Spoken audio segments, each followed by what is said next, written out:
Good morning students, myself IV sir. मैं आप सभी का ऑनलाइन टीचिंग में स्वागत करता हूं। आज हम लोग डीएलएड से एक टॉपिक है स्ट्रक्चरल अप्रोच, उसे पढ़ेंगे। आप लोग ध्यान से सुनिए। स्ट्रक्चरल अप्रोच, स्ट्रक्चरल मीन्स संरचनात्मक, अप्रोच मीन्स पद्धति, यानी संरचनात्मक पद्धति। Structural approach is based on the theory of behaviourist.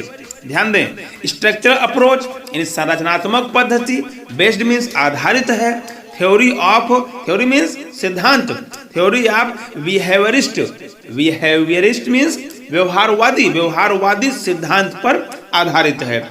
To teach language, इस भाषा को पढ़ने के लिए, पढ़ाने के लिए, ध्यान दो, टू टीच, टीच मीन्स पढ़ाना, टू टीच यानी पढ़ाने के लिए, लैंग्वेज भाषा, इस भाषा को पढ़ाने के लिए, थ्रू दिस अप्रोच, इस सिद्धांत के आधार पर, इस पद्धति के आधार पर, वी हैव टू अंडरस्टैंड, हमें समझना होगा, the pattern and structure of the language.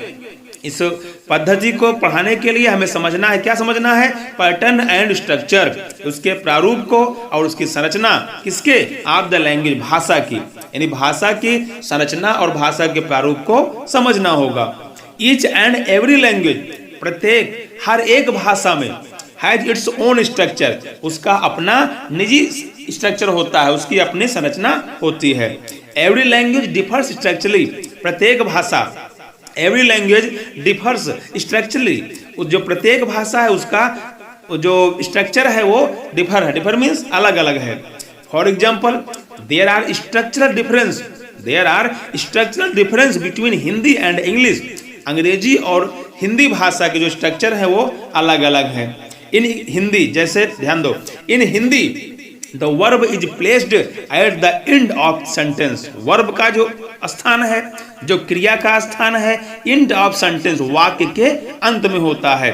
But in English, लेकिन अंग्रेजी भाषा में, the verb is placed after subject, after subject and after the object of adverb approaching to sentence, according to sentence, यानी sentence के अनुसार, वाक्य के अनुसार जो वर्ब होता है, जो क्रिया होती है, सब अलग अलग। जैसे ध्यान दो, हिंदी में देखिए, वह किताब पढ़ता है, वह किताब पढ़ता है, तो वह किताब पढ़ता है, पढ़ना क्या है? क्रिया है, क्रिया यहाँ क्या है? पढ़ना, यानी हिंदी में आखिरी में आया है। और इसी तरह इंग्लिश में देखो, he reads book, he reads, subject के तुरंत बाद वर्ब है ना, तो अंतर पाया गया, हिंदी में आखिरी में है और इंग्लिश में तुरंत सब्जेक्ट के बाद। The pattern have to practise, the pattern have to practise this, the learners have to practise this pattern, यानी जो सीखने वाले हैं उन्हें प्रैक्टिस करना होता है, अभ्यास करना होता है, दिस पैटर्न, इस पैटर्न का, थ्रूली फॉर नेचुरलाइजिंग हैबिट्स, प्राकृतिक तरीके से, जो प्राकृतिक तौर तरीके हैं, यानी उसके अनुसार, जो उसके स्ट्रक्चर है उसी के अनुसार उसका अध्ययन करना होता है। आगे हम देखें, अकॉर्डिंग टू ब्रेमिंटन, ब्रेमिंटन एक राइटर हैं, उनके अनुसार देखिए, स्ट्रक्चरल अप्रोच, जो एक ब्रेमिंटन है, एक प्रोफेसर हैं, जो राइटर, लेखक हैं, उनके विषय में देखिए, उन्होंने एक डेफिनेशन दी है इसकी।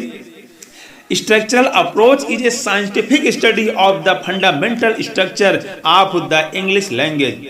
स्ट्रक्चरल अप्रोच यानी जो संरचनात्मक पद्धति है वो एक वैज्ञानिक अध्ययन, साइंटिफिक स्टडी ऑफ फंडामेंटल यानी आधारभूत संरचना, स्ट्रक्चर में संरचना, ऑफ इंग्लिश लैंग्वेज, अंग्रेजी भाषा के आधारभूत संरचना का अध्ययन है। किसके अनुसार?